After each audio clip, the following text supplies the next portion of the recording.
students, so today we are going to take the second part of our lecture of the standardization of English language in India.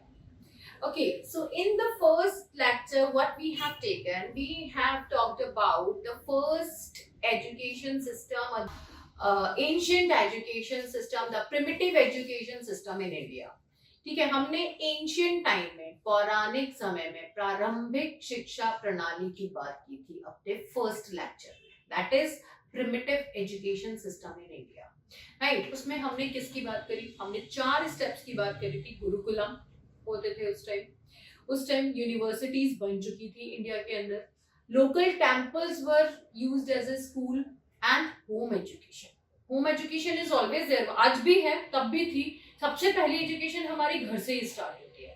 तो जो लोग कहीं पे भी नहीं भेज पाते थे, वो अपने नॉर्मल जो भी उनके काम होते थे, जो उनका व्यवसाय होता था, whatever businesses, whatever jobs they were opting, they start teaching the same pattern, they start teaching the same experiences to their students. तो इसको हम क्या बोलते हैं? इसको हेरिडिटरी ट्रांसफर ऑफ एजुकेशन बोलते हैं, कि पिता अपने बेटे को वही चीज सिखाता था जो उसने करा था, उसके अंदर वो माहिर हो जाते थे, लेकिन उनको बाकी चीजों की इतनी नॉलेज नहीं होती थी। तो that is the another education system that was in only primitive age. Ancient education system के अंदर ये सारी चीजें थी। महावीर और बुद्ध के टाइम पे हमारे यहाँ यूनिवर्सिटीज भी आ गई थी, उनके भी एंट्रेंसेस के साथ वहां पे एडमिशंस लिए जाते थे। I told you everything about it. But अब क्या होता है, according to the history point of view, कि हम हिस्टोरिकली ग्रोथ के साथ, हम अपना डाइक्रॉनिक ग्रोथ के साथ ही देखेंगे कि how the language is become a part of Indian education system, how the languages become the part of India as a system. एक सिस्टम के अंदर वो एजुकेशन कैसे आ गई, एजुकेशन सिस्टम के अंदर इतनी सारी लैंग्वेजेस कैसे आ गई, हमें ये जानना होगा। तो हमें अब सेकंड पार्ट में क्या देखना है, what was the second part is all about, what kind of language is being added and what kind of changes came in the medieval period of Indian education system. In Indian education system, the second part, the medieval or the middle education system, was affected by the Islamic studies. Because after 11th century AD, Islamic invaders started attacking India. बहुत सारे Islamic invaders आ रहे थे, पहले भी आते थे, but their the main purpose of their coming to the main land of India was for trade. But after 11th century, Ghazni, Lodhi, Ghaznavi, ये सारे के सारे जो आने लगे, इनका मेन पर्पस था just to take India, just to make India as their colony, because they all know कि we were very rich, not only financially but in culture as well.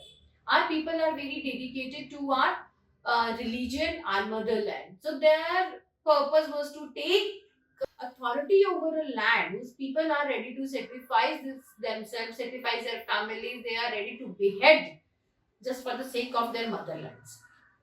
So these Islamic invaders started coming in our country in the time period of 11th AD century. So now we are going to discuss the 11th century and the changes which come with these invaders in the 11th century Indian education system. Madrasas are introduced to the Indian colony. Madrasas are introduced to the Indian education system.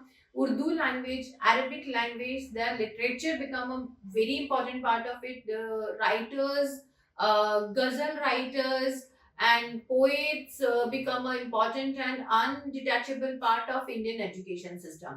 So basically in the medieval age, what kind of changes we can see? That second language was introduced in the Indian education system, and that was Urdu and Arabic.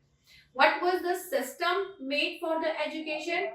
Madrasa and these Tom's, जिनको हम बोलते हैं Tom's या छोटे ये mosque जो थे, they were also the major system of Urdu education.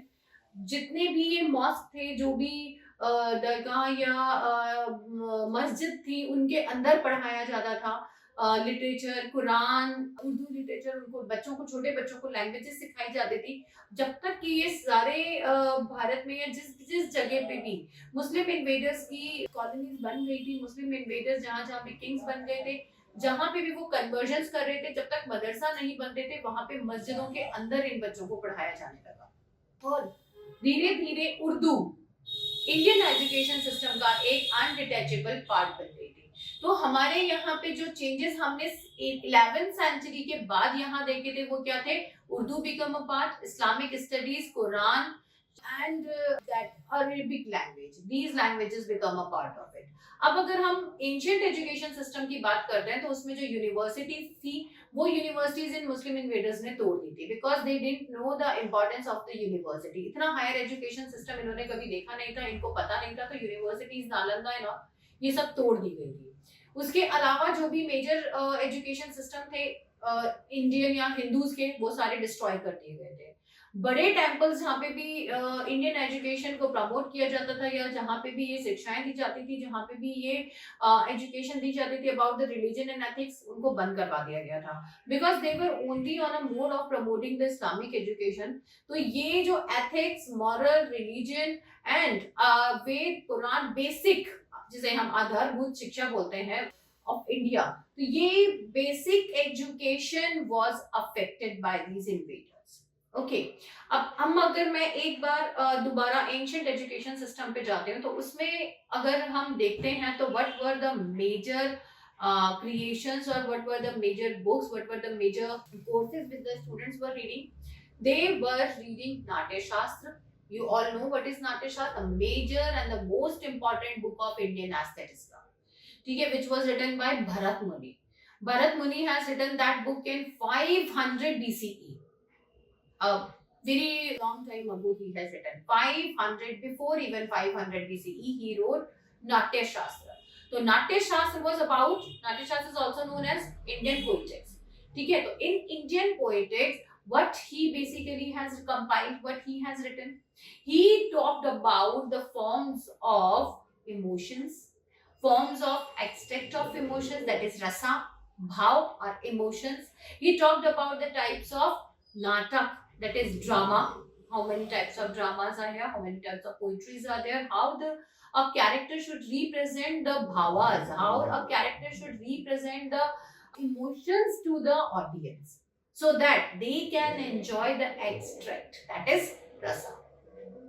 That was the most important book, which was later in 11th century translated by Abhinav Gupta at Abhinav Smriti, at Abhinav Kavya, and many other books he has written. So Abhinav Gupta was basically a Kashmiri Shavik Pandit who has translated the Natya Shastra by Bharat Muni in 11th century.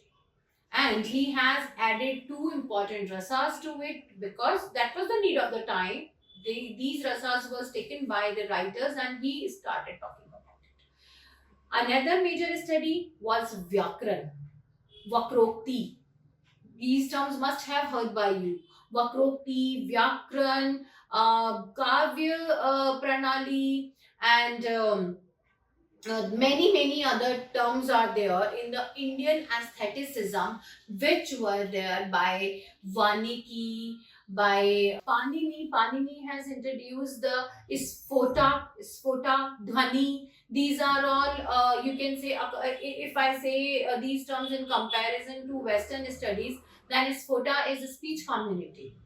Dhwani is the sound and signs. So these are like the structuralism which we used to read as a part of 20th century English literature or European literature.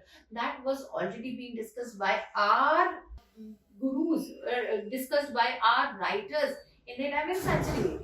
It's like a complete 1,000 years before they have discussed about all these things, which has been discussed by Chaucer in 20th century. So they have talked about the speech community, Perrault, Lang, Vakrokti, and all these terms are being discussed. So that was all literature which came before 11th century. But after 11th century, writers were writing about the nationality, they were writing about or writing the literature in praise of their kings because that became the main trade.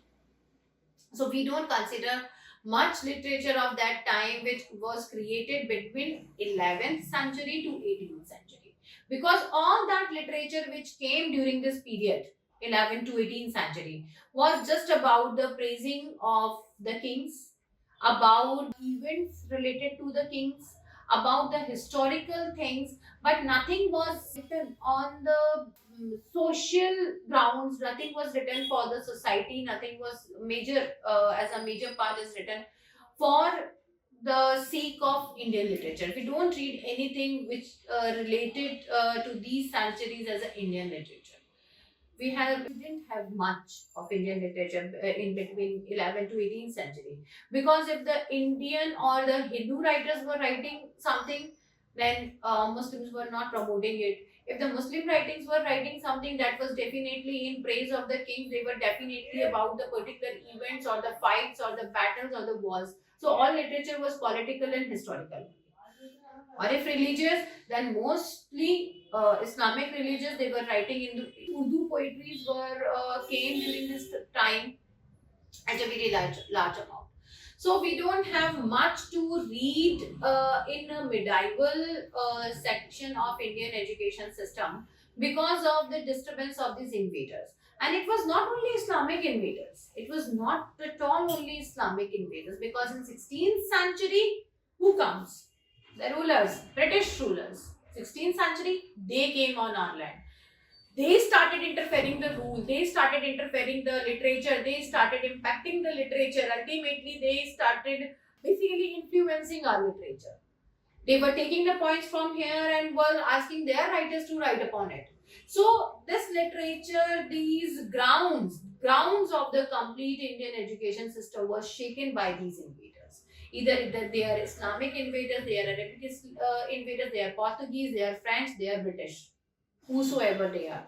But because of these invaders, the complete Indian education system, Indian political system, India as a country was badly shaken. So we don't find much literature, we don't find much productive or interesting literature during the period of 11th century to 18th century.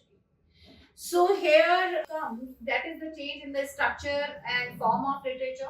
Now we have to discuss in our next video, we will definitely discuss the third section of our Indian education system, and that is modern Indian education system, which was influenced by English language.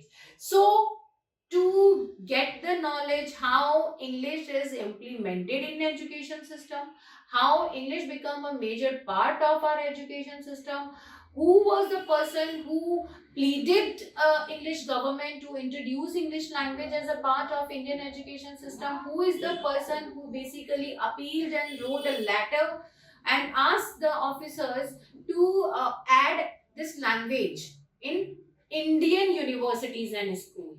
So to get all these knowledge, do watch our next video and I will give you the complete information about it. And those who have not subscribed our channel till yet, please do it to get all the updates. Thank you so much and wish all of you a very happy new year. Thank you. Bye everyone.